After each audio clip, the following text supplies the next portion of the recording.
Spring is almost here, and it's the perfect time to start planting. Absolutely. Joining us this morning are Raymond Kirkland and Jasmine Isatuno from First Priority Garden Center with advice on how to get your yard or garden ready for the season. Raymond, Jasmine, thank you so much for joining us this morning. You know, I absolutely love this segment. I know we did one in the fall. Yeah. Coming back now with the spring, because let me just say, I still don't have a green thumb. So we definitely want to get your help when talking about getting our spring gardens together. So what are the best plants that you need to start getting ready for spring? Right now is a good time to bring in your spring veggies, especially all your cool season veggies, like in your spring, your lettuces, your kales, things of that nature there.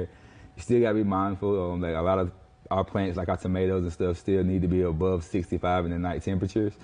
But Miss Jasmine can elaborate a little bit more on that. Yeah, like Raymond said, we do have lettuce, broccoli, cauliflower, and spinach. Those are really great cool season vegetables. And if you wanted to add more color in your garden, other than pansies and snapdragons, you can do ranunculus, primrose, bacopa, alyssum right in that corner over there. Those are some really great options to bring color that can sustain a little more cool temperatures. Absolutely. Let's talk about the soil. You all have some soil here. Talk about, how to get that soil ready for the spring season. Jamal, that's great. Soil is the key, you know what I mean? We got to get great soil to get the plants acclimated so they can get rooted in. It's a process when you come to amending the soil beds. It's just not buying a bag of dirt and throwing it in. You got to make sure you get some good nutrients in there.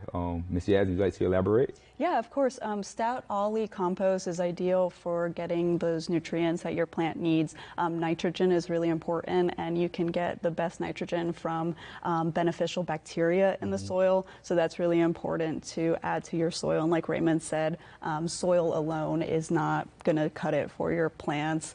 On top of it, adding vermiculite and perlite will help with good water retention and distribution, so your plants don't get waterlogged or anything like that. And just to jump in here, last fall, remember I told you that I put my fish water on my plants. Yeah, It really helps yeah, them grow. the emotions. I'm glad that you said, beneficial bacteria helps plants. So Yeah. I just wanted to throw that in. Absolutely. So we talked about some of the veggies. Let's get into some of these beautiful flowers here, Jasmine, and then also talk about watering. I know for me, I think sometimes the problem is I overwater my plants. Yeah. Yep. So these guys will do well in full sun. Again, when it starts to get too hot, they won't perform as well. Roughly 80 degrees, 85 degrees is pretty much their cutoff. When it comes to watering, of course, everyone knows this trick is to stick your finger in the soil and see how it feels. Some annuals like to be a little on the drier side. For example, alyssum will not perform well if it's too wet, but aim for evenly moist soil. On the cooler days, you probably won't need to water, but on the warmer days, they'll tell you they'll kind of droop a little bit, look a little sad, but they pick right back up once you water them again. So that was her nice way of telling you to stop overwatering. It is a thing. Yes. It is a thing. You're not alone. Don't try. I watered it. Right, okay. Talk about when we get into the actual planting of the flower. Talk about that process and just, how we can make it okay for the spring. Yeah, so for your vegetables specifically, you can use Biotin Starter with any of your plants, whether it be annuals, trees, shrubs, perennials, vegetables. But for specifically this demonstration here, I have a salad mixture, I have broccoli, and I have kale, which are all really great cool season vegetables. And it's quite simple, so of course you're going to dig a little hole that's roughly like a little larger than the actual root ball of the plant itself. So you could see this little root ball right here. And we'll just go ahead and loosen it up a little. It's good to kind of let those roots free so it's not all compact.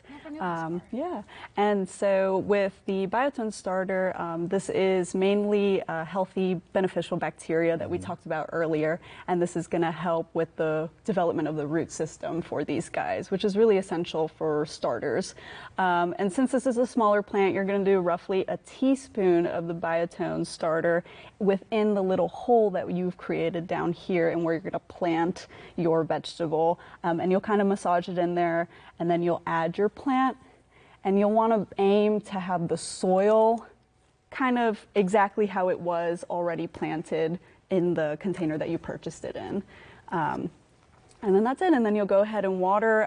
These are activated by water, and it'll be a slow release nitrogen and bacteria. You know, Jamal, I'm going to get my garden started again You this go, spring. girl. We're going to just start over, new spring, new season, and we want to make sure that your garden is beautiful as well. So we can find all these tips on our website, wistv.com. Just click on this story under the Sunrise tab. Jasmine and Raymond, thank you both so much. Learned a Thank you. lot. Thank you. I'm not going to not have a green thumb. There we go. That's the purpose. That's the purpose. All right, stay with us. More Sunrise after this.